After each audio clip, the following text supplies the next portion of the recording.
ठीक है, ये है क्वेश्चन नंबर 3 का भी।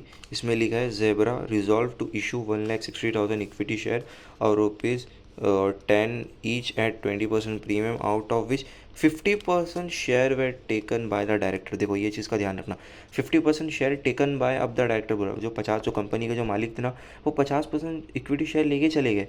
तो 1,60,000 का 50 कितना हुआ, वो अपने को निकालना है। तो 1,60,000 का 50 अपन निकालेंगे तो अपने पास बचेगा 80,000। ठीक है, तो 80,000 रुपये अपन निकालेंगे। 80,000 जो इशू हुआ है ना अपने लिए, अभी 80,000 इशू हुआ है। Issue 80,000 equity share. ठीक है, अब आगे पढ़ेंगे। Remaining share were issued of the public. ठीक है, रिमेनिंग शेयर इशू हो गया पब्लिक के लिए।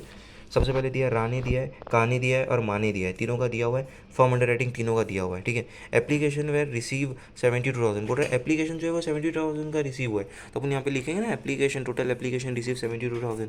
ठीक है, of which mark application include for. अब देखो फिर आ गया इंक्लूडिंग वर्ड, ध्यान रखना कभी भी कंफ्यूज मत होना वरना प्रॉब्लम हो जाएगी। इंक्लूडिंग आया, तीसरी बार तीसरा समय है इंक्लूडिंग आया, तो इंक्लूडिंग में क्या करते हैं अपन, जो भी अपने को मार्क एप्लीकेशन दिया रहता है ना, जैसे ये तीनों मार्क्ड वाले। ठीक है, मार्क एप्लीकेशन इंक्लूडिंग फॉर्म, तो mark application including form under writing के नीचे मार्क दिया रहता है, ये तीनों मार्क्ड है, कन्फ्यूज मत होना, ये तीनों मार्क्ड है। तो 28,000 में से 8,000 गया तो बचा 20,000, इंक्लूड है ना तो माइनस करते हैं अपन। 11,200 में से 4,000 गया तो बचा 6,000, 7,200। 12,800 में से 4,000 गया तो कितना बचा 8,800। ठीक है, ये तीनों आया, तो यहाँ पे अपन ने तीनों माइनस करके डायरेक्ट लिख दिया मार्क्ड में।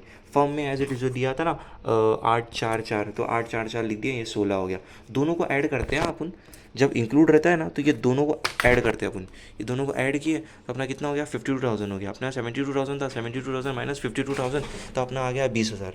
ठीक है, और पूरा सम एज इट इज़ है, जैसा दिया है वैसा ही करना है, ध्यान से करना। पहले ग्रॉस लायबिलिटी, फिर मार्क एप्लीकेशन, फिर बैलेंस, फिर अनमार्क्ड, फिर बैलेंस, फिर फर्म को ऐड करेंगे, सॉरी फर्म को लेस करेंगे, फिर बैलेंस, फिर अपने को क्रेडिट टू रानी एडजस्ट करना रहेगा। रानी नेगेटिव में आया रहेगा, तो रानी नेगेटिव में आया तो उसको अपन ने एडजस्ट कर दिए। बट याद रखना जो नेगेटिव में आ रहा है ना उसका रेशियो छोड़ देंगे अपन। जैसे रानी नेगेटिव में तो 8, 3, 2 है ना, तो रानी का 8 है, इसका 3 है, इसका 2 है। रानी नेगेटिव में आया 8, तो 3 और 2 लिया मैंने, याद रखना, ये बताया हूँ मैंने पहले भी। फिर बैलेंस आ जाएगा, फिर लास्ट में फॉर्म अंडर राइटिंग ऐड कर देंगे, फिर आ जाएगा नेट लायबिलिटी। ये हो गया लास्ट सम था क्वेश्चन नंबर 3 का बी। चैप्टर क्या मतलब जितने भी चारों पेपर थे, चारों पेपर के सम हो गए। उफ।